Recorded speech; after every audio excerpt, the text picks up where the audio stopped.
Le Seigneur soit avec vous. Et avec votre esprit. Évangile de Jésus-Christ selon saint Jean.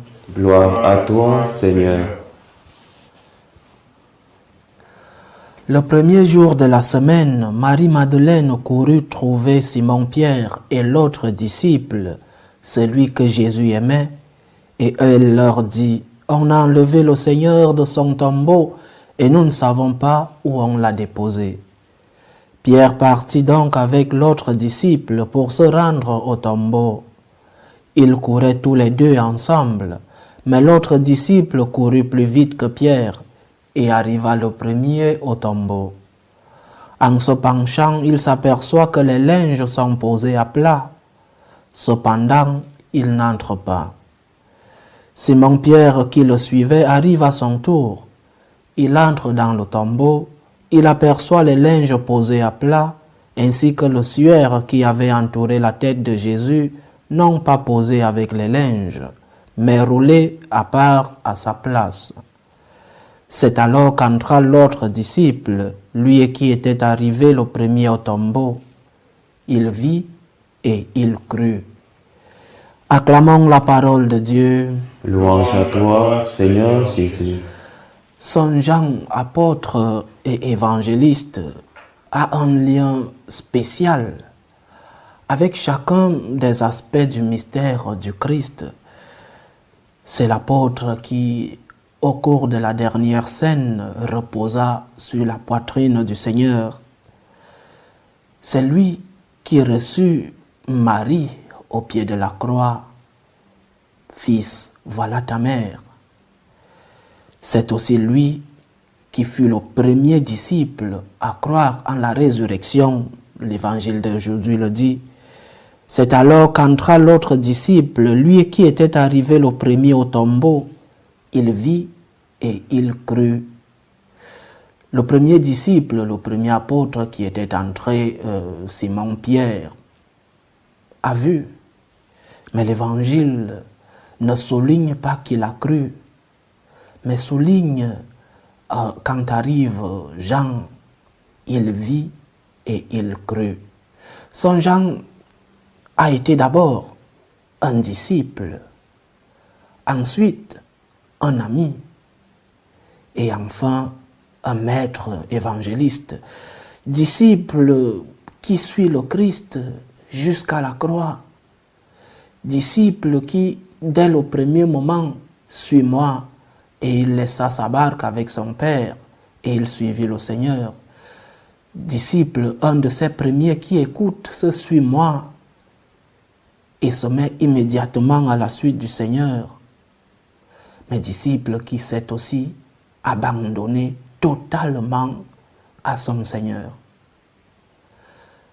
Il avait plus ou moins 15 ans, un adolescent.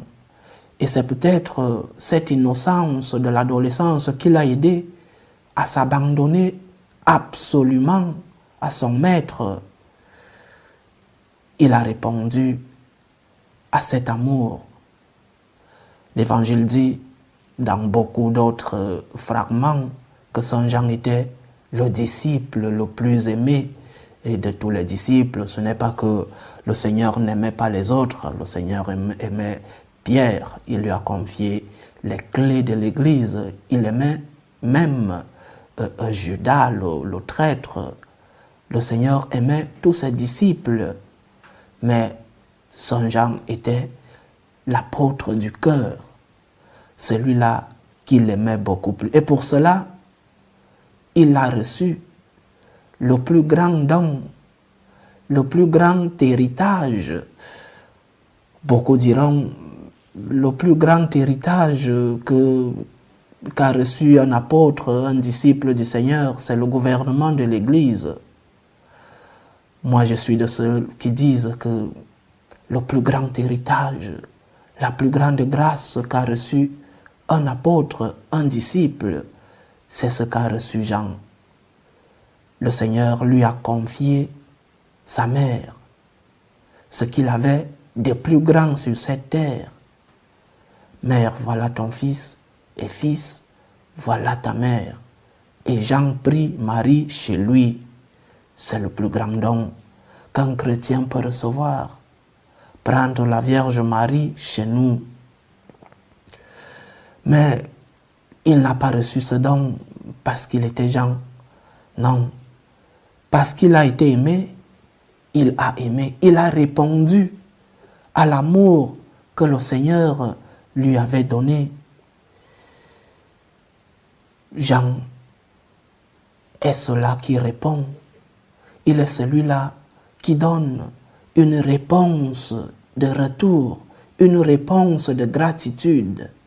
Comme le Seigneur m'a aimé, alors moi aussi, je vais aimer. Et la réponse de l'amour que Saint Jean donne lui fait être un ami de Jésus. Je parlais de l'apôtre du cœur, le disciple du cœur. Saint Jean est aussi un maître, un évangéliste. Son évangile complète les trois autres appelés synoptiques, ces lettres, et sans oublier l'Apocalypse, qui est aussi parole de Dieu, bien que dans notre Église, beaucoup ne croient même plus en l'historicité des évangiles et découpent des fragments. C'est peut-être parce qu'ils ont perdu non seulement la foi en l'existence de notre Seigneur, mais aussi la foi en Dieu. Saint Jean, dans son Apocalypse, nous parle de la fin du monde, de l'arrivée de l'Antichrist. Ces paroles de Dieu aussi. Nous devons être des disciples. Nous rêvons d'être des amis du Christ. Nous devons être des maîtres de la transmission fidèle du message du Christ. Nous devons être des disciples du cœur, ceux-là que Jésus aime. Nous devons être des amis du Christ parce que le Christ a voulu que nous soyons ses amis.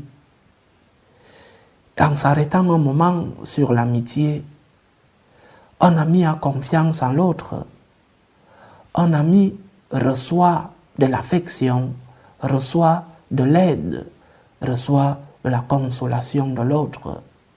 Mais un ami donne. C'est un lien réciproque. Celui qui donne, quand il est dans le besoin, doit aussi demander sans exiger. Parce que demander, c'est être humble. Celui qui demande quand il est dans le besoin est en train de manifester son humilité. J'ai besoin de toi, mon ami. Nous devons être des amis de Jésus, des disciples du cœur, ceux-là que Jésus aime. Demandons l'intercession de Saint Jean pour que nous soyons de fidèles disciples du Christ. Demandons son intercession pour que le Seigneur nous ouvre à nous aussi son cœur, pour que nous soyons ses amis. Demandons l'intercession de Saint Jean, apôtre et évangéliste, pour que nous soyons des maîtres de la transmission fidèle du message chrétien. Loué soit Jésus-Christ. À jamais.